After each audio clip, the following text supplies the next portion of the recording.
First ionization enthalpy है, ये first ionization enthalpy है, और ये सेकंड आयनाइजेशन एंथैल्पी है।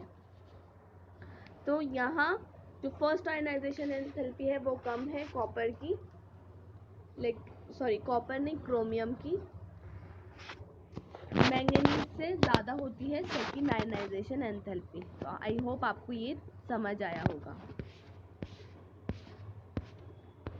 अब ये एक क्वेश्चन है, क्वेश्चन इस तरीके से आ सकता है आपका कि जो Ni होता है उसकी +2 वाली फॉर्म जो है वो अपन को देखने को मिलती है, जबकि Ni+4 नहीं देखने को मिलती। तो आप यहाँ देख सकते हैं ये डेटा कलेक्ट किया हुआ है, ये एक्सपेरिमेंटली डेटा है। तो आप यहाँ देख सकते हैं जो सम ऑफ फर्स्ट 2 आयनाइजेशन एनर्जी का सम है वो, मतलब ये जो है ये आपका +2 के लिए है और ये आपका +4 के लिए, सेकंड वाला। तो अब अपन इस डेटा से ये पता कर सकते हैं कि Ni जो है Ni+2 is more stable than Pt+2 because the sum of 2 ionisation enthalpies is less for Ni2।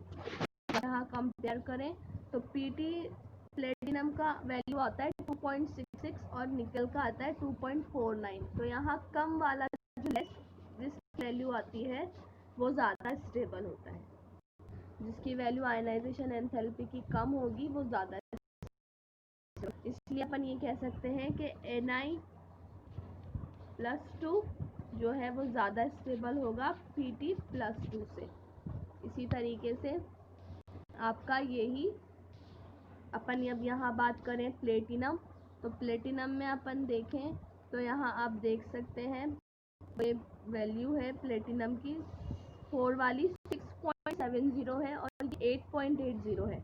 तो यहाँ जो वैल्यू है वो प्लेटिनम की लेस है, +4 वाले की बात कर रहे हैं अपन, तो इसलिए Pt जो है वो +4 में एग्जिस्ट करता है, ना कि +2 में। तो ये आपको ध्यान रखना होगा। Similarly, Pt+4 is more stable than Ni+4 because the sum of first 4 ionization enthalpies is less for Pt+4. So thus we can say that Ni exists as Ni+2 not as Ni+4, whereas Pt exists as Pt+4 not as Pt+2.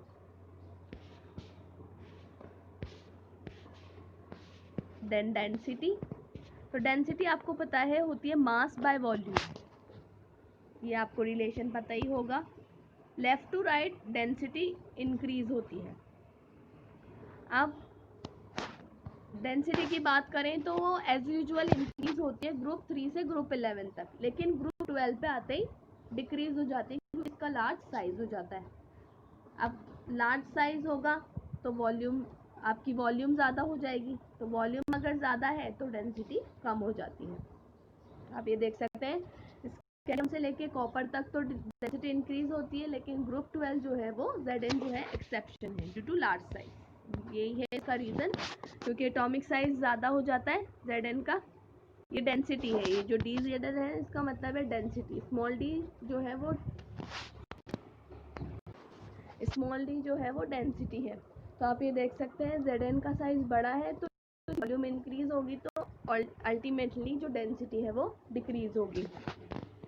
तो इसी वजह से जो आपका zinc, cadmium होते हैं ये soft metals होते हैं, इनको अपन बिल्कुल सॉफ्ट, जबकि डेंसिटी जो है डाउन द ग्रुप डिक्रीज होती है।